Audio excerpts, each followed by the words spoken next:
The war had ended 3 years ago, but Captain Daniel Cross still remembered every detail. He stood on the bridge of his ship, the Valiant, looking at the stars through the main window. The Krell Empire had almost destroyed humanity.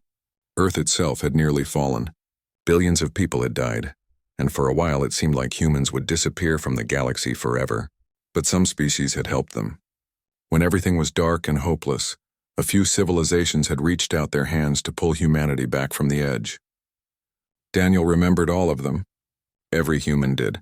They kept records of every kind act, every bit of help, every moment of compassion shown during those terrible days. Lieutenant Maria Santos broke the silence on the bridge. She was sitting at the communication station, her face suddenly worried. "Captain, we have a distress signal. It's coming from the Valoran trading post on Kara 7. Daniel felt his stomach tighten. The Valorans. He knew that name well. During the worst part of the war, when human ships were running from the Krell fleets, the Valoran Council had opened their stations to refugees. They had given food, medicine, and shelter to 40,000 humans. They never asked for payment. They never demanded anything in return. When the Krell Empire told them to hand over the human refugees or face consequences, the Valorans refused. "What's the situation?"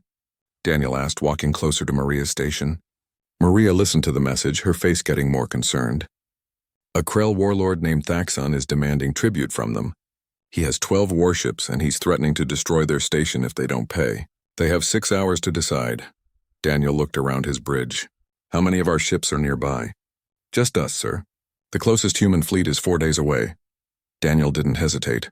"Set a course for Kara 7, maximum speed. We're going to help them." His crew looked at him with understanding. They all knew the stories. They all remembered what the Valorans had done. Some of the crew members had family who had been saved by Valoran kindness. Some had been refugees themselves. The Valiant moved through space faster than most ships could manage. Human technology had improved greatly since the war ended.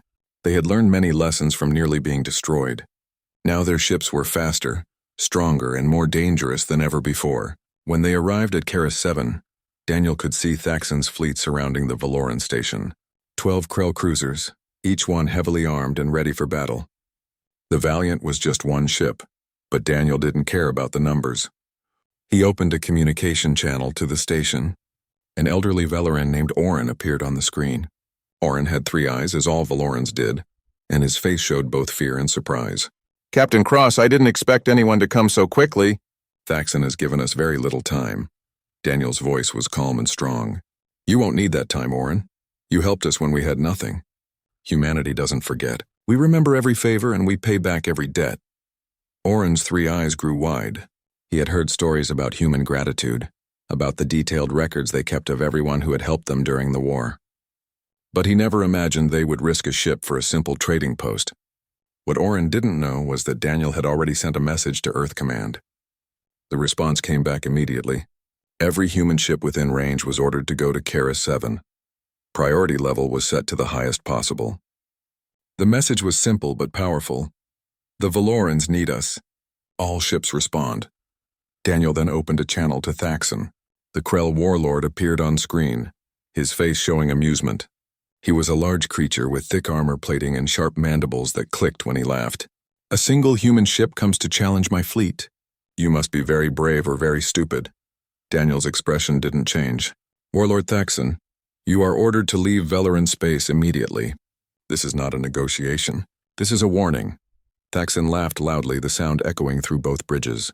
"You have 1 ship. I have 12. Turn around now, or I will destroy you along with this pathetic station." "I'm not here to negotiate," Daniel said quietly. "I'm here to tell you something important. The Valorans helped humanity during our darkest time. We remember every favor, we repay every debt, and we protect our friends." Thaxon's laughter stopped. "Then you will die for them." He cut the communication and ordered his weapons officer to fire on the Valiant. What happened next shocked everyone watching. The Valiant didn't run away or try to hide. Instead, it flew straight toward the Krell fleet at full speed. Its weapons fired with incredible accuracy, and its defense systems blocked most of the incoming fire with ease. Lieutenant Commander Kevin Hayes called out targeting information in a steady voice. "Forward weapons fire. Missiles launching. All power to the front shields." The Valiant crashed through the Krell formation like a hammer smashing through thin ice. 2 Krell cruisers exploded within seconds, their shields overwhelmed by the concentrated firepower. A third ship lost its engines and began spinning helplessly into space. But 12 against 1 was still bad odds. Damage reports started coming in as the Krell weapons found their target. The ship shook with each hit and alarms began sounding throughout the vessel. Hull breach on Deck 7. Shield generators at 40% capacity, Maria reported, her voice staying professional despite the chaos around her. Daniel gripped his command chair tightly. Keep firing. We just need to hold them for a little longer. Captain, Maria suddenly shouted. Multiple ships are appearing. Counting 15, no 20, now 30 contacts coming out of hyperspace. On the main screen, the space around Kara 7 suddenly filled with ships. Human warships of all sizes appeared in perfect formation. Destroyers, cruisers, and massive battleships materialized from hyperspace, each one ready for combat. Leading them was the Retribution, the flagship of Admiral Patricia Cole. Her voice came through on all channels, cold and precise like a blade of ice. Warlord Thaxon, this is Admiral Cole of the United Human Space Fleet. You have attacked beings under our protection. You have 30 seconds to power down your weapons and surrender, or we will destroy you. Thaxon stared at the assembled fleet in complete disbelief. His intelligence reports had said the nearest human forces were days away. How had they gathered so many ships so quickly? He didn't understand that humanity had spent the past 3 years building jump gates throughout Allied space. Species that had helped humanity were given priority access to this network. When the distress call went out from Kara 7, every human ship within 200 light-years received the same message, and they all came running. Thaxon tried to escape. His remaining ships scattered in different directions, but human destroyers chased them down with ruthless efficiency. Within 1 hour, every Krell raider had been either destroyed or captured. Thaxon himself was taken prisoner when a boarding team broke into his flagship's bridge. Lieutenant Jake Morrison led the boarding team. He stood in front of Thaxon as the warlord was placed in restraints. Jake leaned close and spoke quietly. The Velerans shared their medicine with our children. They asked for nothing in return. Did you really think we would forget that? Back on the Valoran station, Oren watched the human fleet with tears running down his face. He had done what he thought was right during the war. He had helped people who needed help. He never expected anything in return, but humanity had remembered. They had come when he called, bringing enough force to shake worlds. Daniel received a message from Admiral Cole. Good work, Captain. The Valorans are safe now. We'll leave a patrol group here to make sure no one bothers them again. Daniel looked at the station through his window. He could see Valoran people gathering at the observation areas, watching the human fleet with wonder and gratitude. He knew this moment would be remembered, not just by the Valorans but by every species in the galaxy. The message was clear. Humanity remembered every favor, and when their friends called for help, they would answer with everything they had. Part 2 news of what happened at Kara 7 spread across the galaxy like wildfire. Within days, every major civilization knew the story. A single human ship had challenged 12 Krell warships to protect a Valoran trading post. Then an entire fleet had appeared from nowhere, demonstrating a level of coordination and loyalty that most species had never seen before. In council chambers and government offices across thousands of worlds, leaders began asking the same questions. Would humanity do this for anyone who had helped them?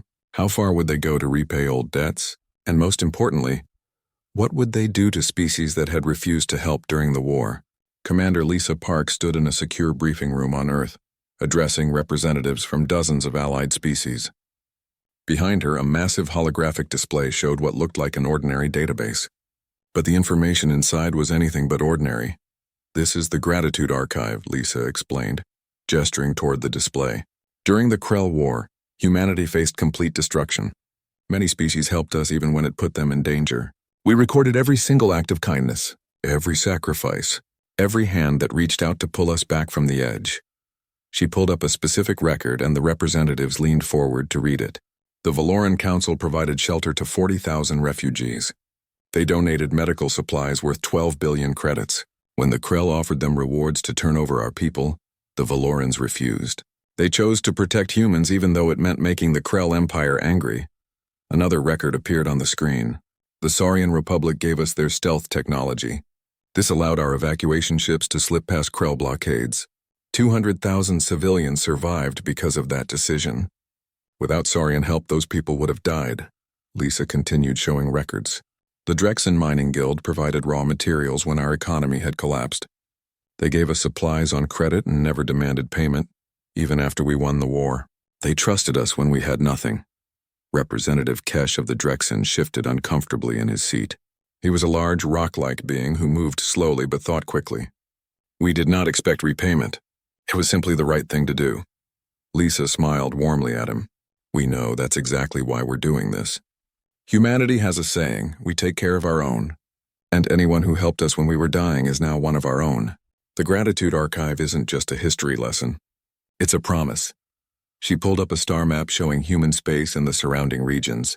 Every species in this database has been granted priority access to our jump gate network. Your merchants receive preferential trade status in human space. Your students get full scholarships to our universities. Your sick can use our hospitals. And if you ever face a threat you cannot handle alone, the full strength of humanity's military will respond. The room fell completely silent. This was unprecedented in galactic history. Most civilizations operated on immediate exchanges. You help me today, I help you tomorrow, and then we're even. The idea of a debt that lasted for years, that passed from one generation to the next, was completely foreign to most species. Representative Kesh spoke again, his voice rumbling like distant thunder. Why? Why invest so much in repaying old debts? The war is over, you won. You could simply move forward. Lisa's expression became serious. Because during the war we learned who our true friends were. We learned the value of loyalty, of sacrifice, of standing together against darkness. The species who helped us did so when we couldn't offer anything in return. That kind of friendship is rare and precious. We will never forget it. She pulled up another database, and the representatives noticed immediately that this one had a red border around it. The atmosphere in the room changed. This is the Reckoning Archive.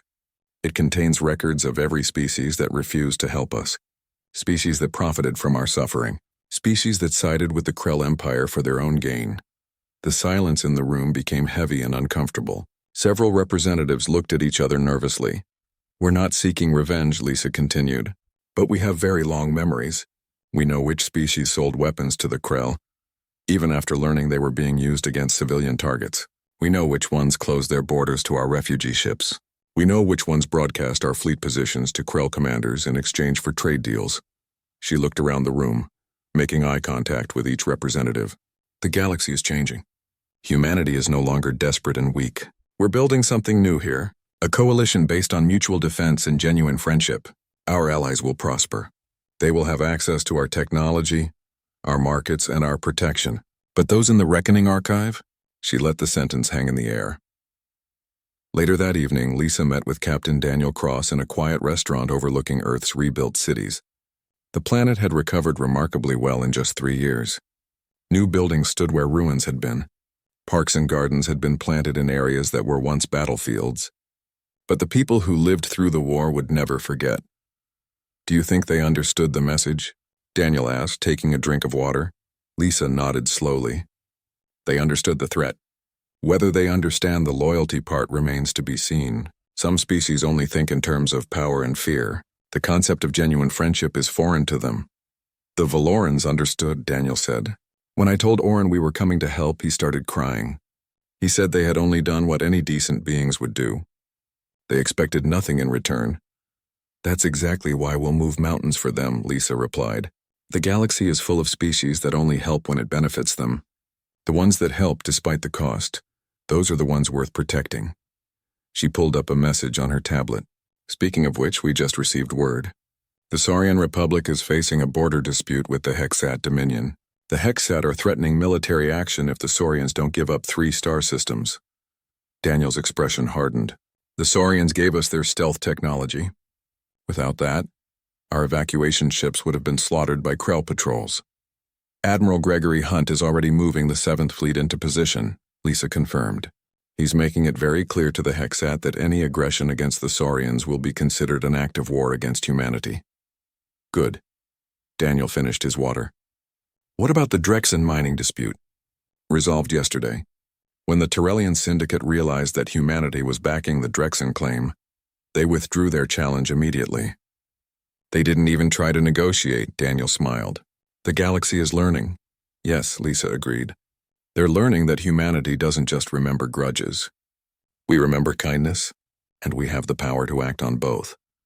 Back in the briefing room, the representatives were having their own discussions. Representative Kesh spoke with a Valoran delegate named Sira. Your people made a powerful friend, Kesh said. Sira's 3 eyes blinked slowly. We made the right choice. When we saw human refugees running from the Krell, we couldn't turn them away. They were families with children. They were sick and injured people. They needed help, and we had the ability to give it. It never occurred to us that they would remember. But they did remember, Kesh said. And now your trading post is protected by the most powerful military in this region of space. It's more than protection, Sira replied. It's knowing that we have true friends. In this galaxy, that's worth more than any amount of money or territory. Meanwhile, in a darker part of the galaxy, leaders of species in the Reckoning Archive were having very different conversations. The Corvin Trade Alliance had been one of the first to be blacklisted by humanity. They had sold targeting data to the Krell that led to the destruction of 3 human hospital ships. 1,500 doctors, nurses, and patients had died. Now the Corvin economy was struggling. Human merchants refused to trade with them. Human corporations wouldn't do business with them. Other species were starting to avoid them as well, not wanting to risk human displeasure. The Corvin Trade Minister, a being named Vexar, met with his advisors. How long can we survive this isolation? Not long, one advisor admitted. Our economy depends on trade. Without access to human space and their jump gates, our shipping costs have tripled. Without human markets, our exports are piling up in warehouses. Can we negotiate with them? Vexar asked desperately. We tried. They refused to even meet with us. The message was simple. They remember what we did and they will never forget. Vexar slumped in his seat. He hadn't been in power during the war. He had opposed the decision to help the Krell, but none of that mattered. Humanity judged entire civilizations based on the actions of their governments during the war. Similar conversations were happening on 11 other worlds. The Tarlok hegemony had refused to let human refugee ships pass through their space, even though their territory offered the fastest route to safety. 4 transport ships had run out of supplies before reaching the next safe harbor. 8,000 people had died, including 300 children. Now the Tarlok were facing internal rebellions, and no one was willing to help them. They had asked humanity for assistance, and the answer was short. We asked for help once. You refused. Now you understand how that feels. The galaxy was learning a hard lesson. Humanity had long memories. They remembered. Part 3. The Hexat Dominion had built its power through intimidation and carefully chosen wars. For hundreds of years, they had expanded their territory by threatening weaker civilizations. They always picked targets that had no powerful allies and limited military strength. The Saurian Republic seemed perfect for their next expansion. The Saurians had valuable resources, a modest military, and as far as the Hexat knew, no significant allies. Ambassador Vex of the Hexat stood before the Galactic Council, presenting his case with practiced confidence. He was a tall being with silver skin and cold eyes that showed no emotion. The disputed star systems have historically been within Hexat's sphere of influence. The Saurian occupation is illegal according to ancient treaties. We demand immediate withdrawal. Representative Solace of the Saurian Republic responded with quiet dignity. He was smaller than Vex, with green-scaled skin and warm eyes that showed intelligence and kindness. These systems have been Saurian territory for 200 years. The Hexat claim is based on a treaty that predates modern galactic law. We have built homes there, raised families there. These are our worlds. Vex cut him off with a dismissive wave. The Dominion has mobilized 15 battle groups to enforce our rightful claim. The Saurian Republic has 3 days to begin withdrawal, or we will take military action. The council chamber fell silent. Everyone knew the Saurians couldn't stand against 15 Hexat battle groups. It seemed like another case of a strong power bullying a weaker one. But then Captain Nicole Rivera stood up.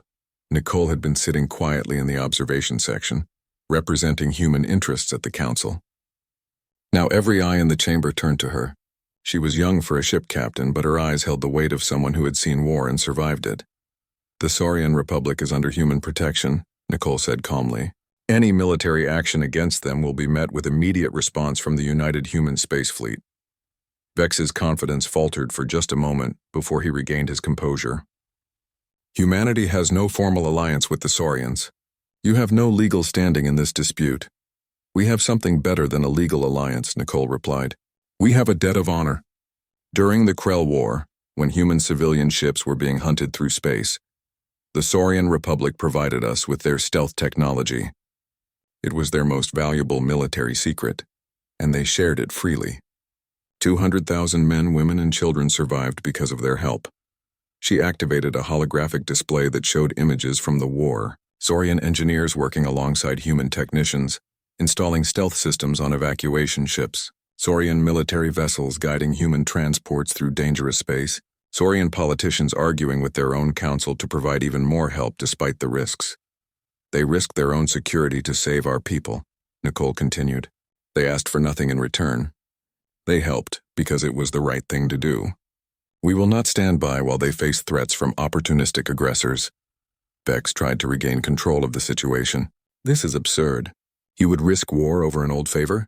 Over sentiment? That's exactly what we're doing, Nicole confirmed. Admiral Gregory Hunt is currently positioned at the border of the disputed systems with the 7th Fleet. That's 18 battlecruisers, 35 destroyers, and a full carrier group. If you move against the Saurians, you will face the full might of humanity's military. The chamber erupted in shocked murmurs. The Hexat Dominion had 15 battle groups, but they were spread across their entire territory. The concentrated force that humanity had positioned could tear through any single Hexat formation with ease. Vex's voice rose, trying to sound authoritative, but coming across as desperate. This is madness. No civilization risks war over sentiment and old debts. Then you don't understand humanity, Nicole said quietly. We remember every kindness shown to us. The Saurians helped us when we were dying. Now we are strong and we will use that strength to protect them. That is not sentiment. That is honor. She looked directly at Vex. You have 3 days to withdraw your ultimatum and your battle groups. If you don't, you'll learn what it means to threaten humanity's friends. 3 days later, the Hexat Dominion withdrew its claims to the disputed systems. Ambassador Vex tried to save face by calling it a strategic redeployment, but everyone in the galaxy understood what had really happened. Humanity had drawn a line in space and the Hexat had backed down rather than cross it. But the real impact was felt across thousands of worlds. Species that had helped humanity during the war suddenly realized they had gained something incredibly valuable. A powerful protector that actually kept its promises. Trade routes that passed through human-controlled space became the safest in the galaxy. Pirates and raiders learned to avoid any target that might have connections to humanity. On the planet of Soros Prime, Representative Solace met with his council. The humans kept their word, one council member said, still sounding amazed. They risked war for us. They did more than keep their word, Solace replied. They demonstrated to the entire galaxy what it means to be humanity's friend. The Hexat are one of the most powerful militaries in this region. Humanity faced them down without hesitation. What do we do now? Another council member asked. We continue being the people who deserved their friendship in the first place, Solace said. We helped them because it was right. They helped us for the same reason. That's the foundation of something stronger than any treaty or alliance. Meanwhile, on Mars, General Andrew Carter reviewed reports in a secure military facility. He was responsible for tracking threats to human interests across the galaxy. On his desk were files from the Reckoning Archive, information about species that had betrayed humanity during the war. The Corvin Trade Alliance, he said to his aide, Colonel Sarah Mitchell. They sold the Krell targeting data on our hospital ships. 3 medical vessels were destroyed. Everyone aboard was killed. Sarah's face showed controlled anger. 1,500 doctors, nurses, and patients. The Corvins received mining rights in Krell space as payment for that information. And now they want to open trade negotiations with us, Andrew said, his voice cold. They think we've forgotten. What are your orders, sir? Andrew closed the file. Reject their request. Permanently blacklist them from human space. Any human merchant caught trading with Corvin vessels will lose their license. Any human corporation doing business with them will face heavy fines and sanctions. That will hurt their economy badly, Sarah observed. Good, Andrew replied. They chose to profit from our suffering. Now they can live with the consequences. He pulled up another file. The Tarlok hegemony refused to let our refugee ships pass through their space. Their territory offered the fastest route to safety, but they closed their borders. 4 transports ran out of supplies before reaching help. 8,000 people died. Sarah's voice was quiet. My sister Kate was on one of those transports. She was a teacher evacuating with 300 children from the colony schools. Andrew looked at her with sympathy. I remember. I'm sorry for your loss. What about the Tarlok? Sarah asked. They're facing internal rebellions now. Various groups are requesting support from the galactic community. We could help those rebel groups if we wanted to. And you're considering it? I'm considering that the galaxy needs to understand that actions have consequences, Andrew said. The Tarlok chose to let our people die when they could have saved them with a simple authorization. Now they need help, and they're finding that no one is willing to give it. That's not revenge. That's justice. Back on Earth, Captain Nicole Rivera was being celebrated as a hero. She had stood up to the Hexat Dominion without flinching. But in a private meeting with Admiral Patricia Cole, Nicole expressed her concerns. Are we doing the right thing? Nicole asked. We're reshaping galactic politics based on what happened during the war. But the war ended years ago. Shouldn't we move forward? Patricia, who was one of humanity's most decorated officers, considered the question carefully. Moving forward doesn't mean forgetting. The species who helped us did so when we had nothing to offer. They risked everything for strangers. That kind of goodness deserves to be rewarded. But what about the species that didn't help? Are we punishing them forever? No, Patricia said.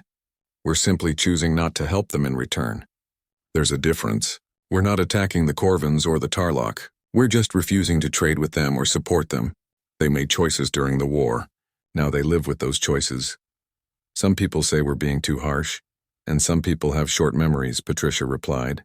The Corvins sold information that got our medical personnel killed.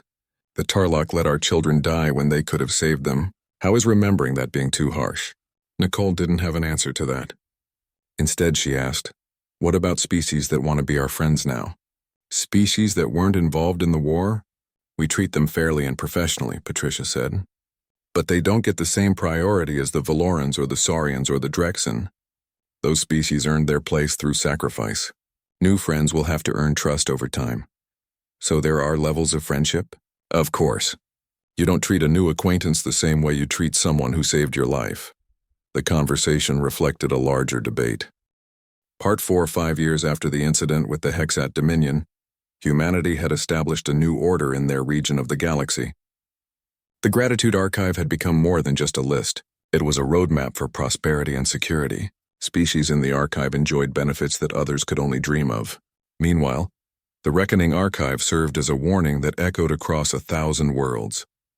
On a frontier world called New Terra, a young human diplomat named Katie Freeman was learning these lessons firsthand.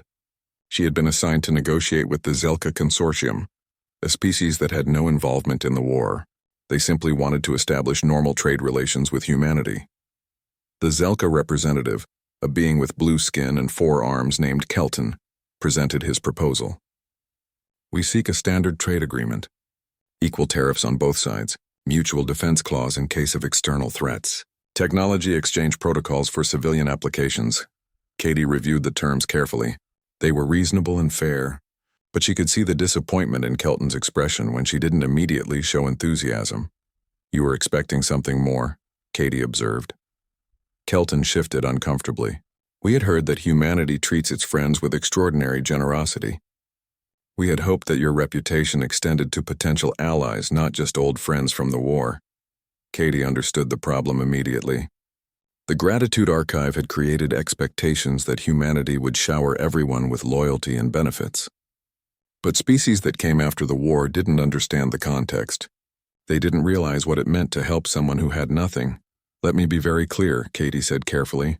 Humanity values friendship highly, but friendship must be built over time through shared experiences and mutual support. The species in our Gratitude Archive earned their place by helping us when we had nothing to offer in return. They risked everything to save us. We will absolutely be good trading partners with the Zelka, but you haven't earned the kind of loyalty that makes us move entire fleets across the galaxy at a moment's notice. Kelton seemed almost relieved. So there are different levels of relationship? Of course. Think about your own life. You wouldn't treat someone you just met the same way you treat a friend who once saved your life, would you? No, I suppose not. The Zelka can become friends with humanity over time, Katie explained. Through fair dealing, mutual respect, and support during difficult times. But it takes time to build that trust. The Valorans, the Saurians, the Drexen, they all earned their status through sacrifice during our darkest hour. The conversation was reported back to Earth and led to policy adjustments. The Diplomatic Corps created a new framework with 3 categories: allies, partners, and friends. Allies were species in the Gratitude Archive who received humanity's complete protection and support. Partners were species with formal agreements and shared interests. Friends were somewhere in between, earning trust through ongoing cooperation. The Zelka Consortium, through consistent fair dealing and support during several minor crises over the following years, eventually earned friend status. They didn't have the same priority as the Valorans, but they knew they could count on human support when truly needed. But not every species was willing to accept humanity's new order. The Corvin Trade Alliance, facing complete economic collapse from human sanctions, made a desperate and foolish decision. They hired mercenaries to attack human supply convoys, hoping to force Earth to negotiate. It was a catastrophic miscalculation. Admiral Patricia Cole received the report while reviewing fleet deployments. Her face showed no emotion, but everyone who knew her recognized the cold anger in her eyes. A human convoy was attacked? What are the casualties?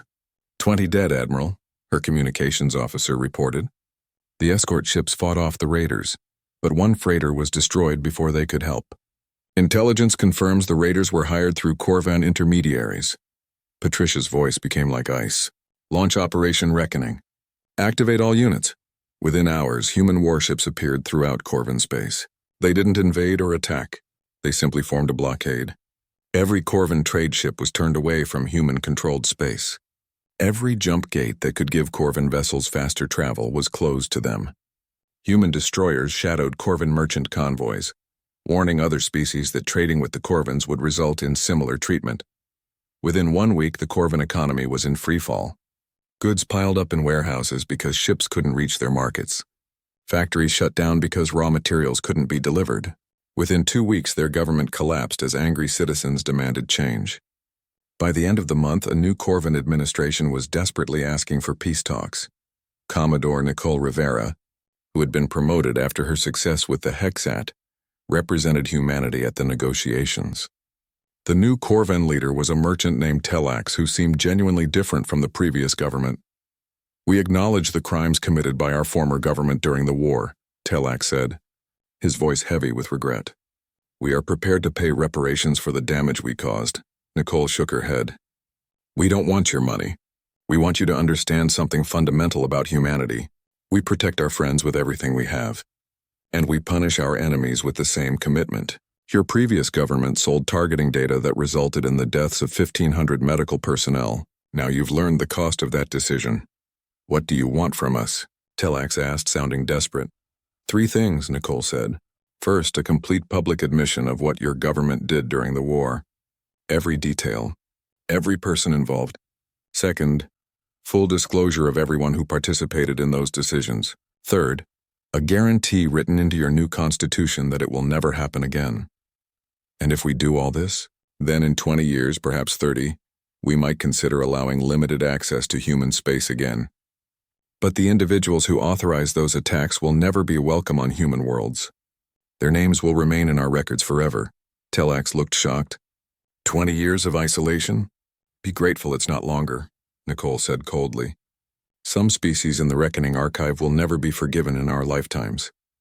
You're getting a chance at redemption, because your new government seems genuinely different from the old one. But make no mistake, humanity remembers. We always remember. The news of what happened to the Corvans spread quickly. It served as a stark reminder that humanity's memory worked both ways. Species that had helped during the war enjoyed protection and prosperity. Species that had betrayed humanity faced isolation and hardship. And species that actively attacked human interests learned that the consequences were swift and severe. On the Valoran station at Karis 7, which had grown into a major trade hub, Orin watched the news with his 3 eyes reflecting sadness. He was very old now, even by Valoran standards, but he still remembered when Captain Daniel Cross had arrived with a single ship to face 12 Krell cruisers. A young Valoran named Mira, who worked at the station, sat with him. "Do you think humanity is too harsh?" she asked. "The Corvins are suffering badly." Orin was quiet for a long moment. "During the war, I saw human refugees arrive at this station. They were starving, injured, terrified. Some were children who had watched their parents die. The Krell were hunting them like animals. We helped because it was right. We never imagined they would remember. But now they're punishing species that didn't help them." "No," Orin corrected gently. "They're punishing species that actively harmed them. The Corvins didn't just refuse to help. They sold information to the enemy that resulted in the deaths of medical personnel. There's a difference between not helping and actively causing harm. What about species that just stayed neutral?" "Those species aren't in the Reckoning Archive," Orin explained. "Humanity doesn't punish neutrality. They simply don't reward it. The Valorans, the Saurians, the Drexen, we all took risks to help. That's why we receive special treatment." Mira thought about this. "So humanity's memory is actually fair?" "In its own way, yes. They remember kindness with loyalty. They remember cruelty with cold justice. And they remember neutrality with professional indifference. Each species gets what they earned." Back on Earth, Admiral Daniel Cross, now semi-retired and teaching at the Naval Academy, used recent events as teaching examples for his students. "The Corvin situation demonstrates an important principle," he told his class. "Power without memory is just bullying, but memory combined with power becomes justice." A young cadet raised her hand. "Sir, some people say we're creating a galaxy based on fear rather than friendship." "Then those people don't understand what we're doing," Daniel replied. "Our allies don't follow us out of fear. The Valorans, the Saurians, the Drexen, they're loyal because we proved our loyalty to them first. When they needed help, we came running. That's not fear, that's trust. But what about the Corvins and others in the Reckoning Archive? They're learning that actions have consequences," Daniel said. "During the war, they made choices that cost human lives. We're not seeking revenge. We're simply choosing not to help them in return. If that creates fear in species considering betraying their allies, then perhaps that fear is healthy." Another student spoke up. "Do you think other species will learn to be more like us? To remember and honor their—" Part 5, 20 years after the Krell War ended, the galaxy had been completely transformed by humanity's philosophy of remembrance. The Gratitude Archive now contained 47 species, each of which had helped humanity during those dark days. Together they formed a coalition that rivaled the old Krell Empire in power. But this alliance was based on loyalty and trust rather than fear and conquest. Admiral Daniel Cross, now fully retired from active service, stood on the observation deck of the Valoran station at Karis 7. The small trading post had grown into a massive commercial hub, with ships from dozens of species arriving and departing every hour. Orin, the elderly Valoran who had first called for help 2 decades ago, stood beside him. Orin was very old now, moving slowly and speaking carefully, but his 3 eyes still showed intelligence and warmth. "Did you ever imagine it would come to this?" Orin asked, watching the busy station through the large windows. Daniel shook his head. "Honestly, no. When I brought the Valiant here 20 years ago, I was just trying to help the people who had helped us. I didn't realize we were setting an example that would change the galaxy. You changed everything," Orin said simply. "Not through conquest or threats, but through loyalty. Species now compete to help humanity, hoping to earn a place in your Gratitude Archive. They want to be remembered." Daniel smiled, but there was something sad in his expression. "I'm not sure that's entirely healthy. We created the archive to honor real sacrifices, not to manipulate others into helping us." "Perhaps not, but the effect is the same. The galaxy has learned that humanity's friendship is worth more than any treaty or trade agreement.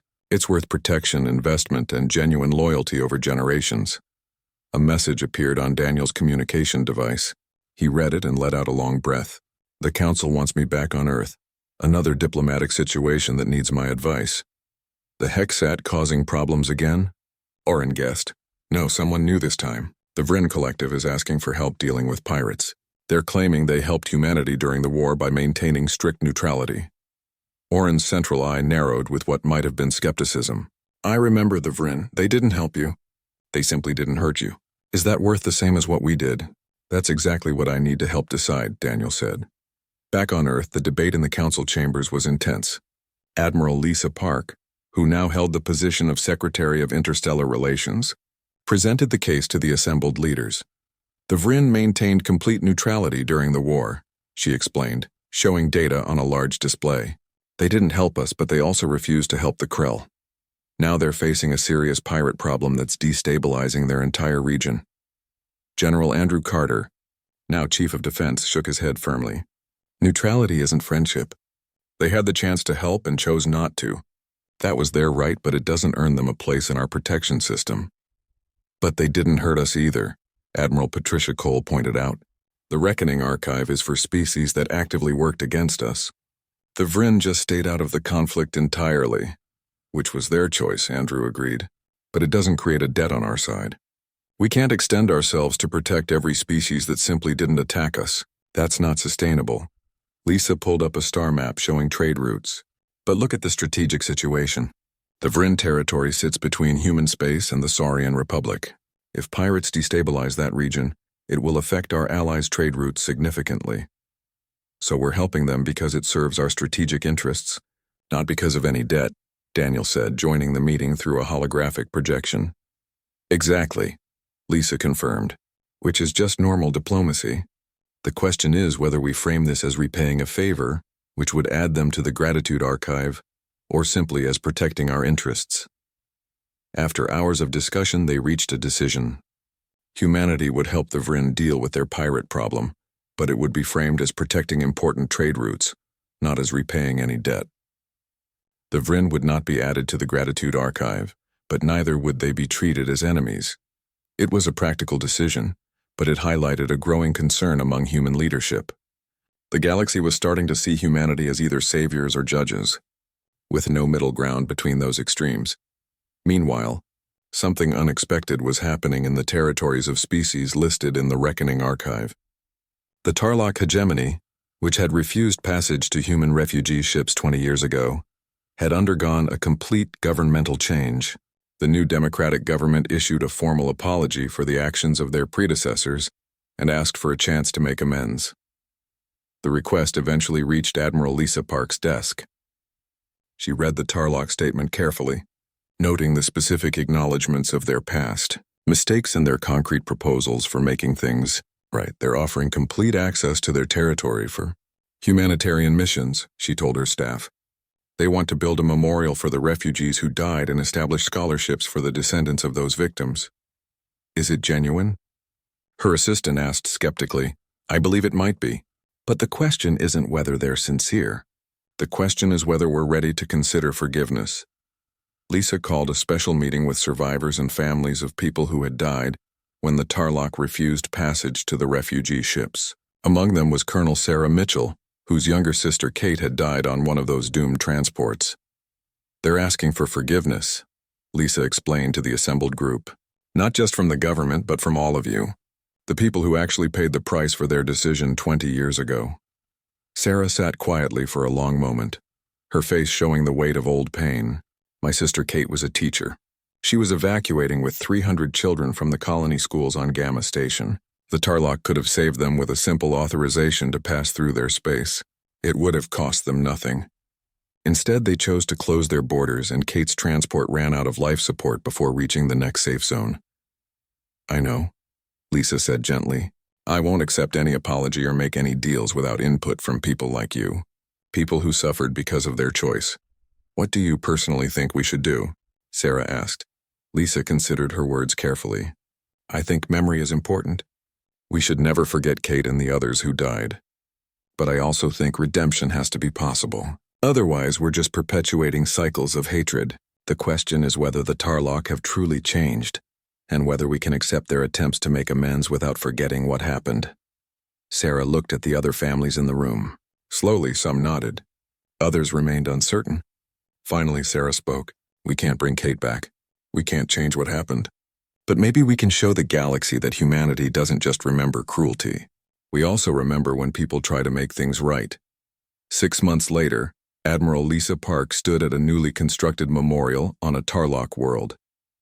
The names of every human who had died during the refugee crisis were carved into a great wall, Kate Mitchell's name was there, along with 8,000 others. The Tarlock government had funded the memorial completely, and their president stood beside Lisa as she gave her speech. 20 years ago, humanity learned who our true friends were, Lisa said, her voice carrying across the crowd. We also learned who our enemies were. We have never forgotten either. The Tarlock hegemony made a terrible choice during our darkest time. That choice cost innocent lives, and the memory of those deaths will never fade. She paused, looking at all the names on the wall. But we also believe in the possibility of redemption. The Tarlock people have spent 2 decades acknowledging their mistakes and working to make amends. They cannot bring back the dead. No one can, but they can honor their memory and learn from past mistakes. This memorial is not forgiveness, Lisa continued. Forgiveness is personal, and only the families of the victims can grant it. This memorial is acknowledgement. It's a promise that these deaths meant something, that they changed the Tarlock people and their government forever. Humanity will not add the Tarlock to our gratitude archive, she said firmly. They have not earned that honor, but we will remove them from the reckoning archive. They have earned that much through genuine remorse and real action. What happens from here will depend on both our peoples, on whether we can build something new from the ashes of old wrongs. The speech was broadcast across the entire galaxy and created intense reactions. Some humans felt it was too soon to forgive. Others argued it showed strength rather than weakness. Species in the Reckoning archive suddenly saw a path forward. If the Tarlock could earn removal from the list through genuine change and amends, perhaps others could too. But species in the Gratitude archive understood something different. They saw that humanity valued genuine friendship above all else, but they also recognized genuine attempts at redemption. It wasn't about wiping away the past. It was about acknowledging it and trying to do better. Admiral Daniel Cross, watching the ceremony from Earth, used it as a teaching moment in his final lecture at the Naval Academy. Memory is humanity's greatest strength and our heaviest burden, he told his students. We remember every kindness and every cruelty, but we must also remember that people can change.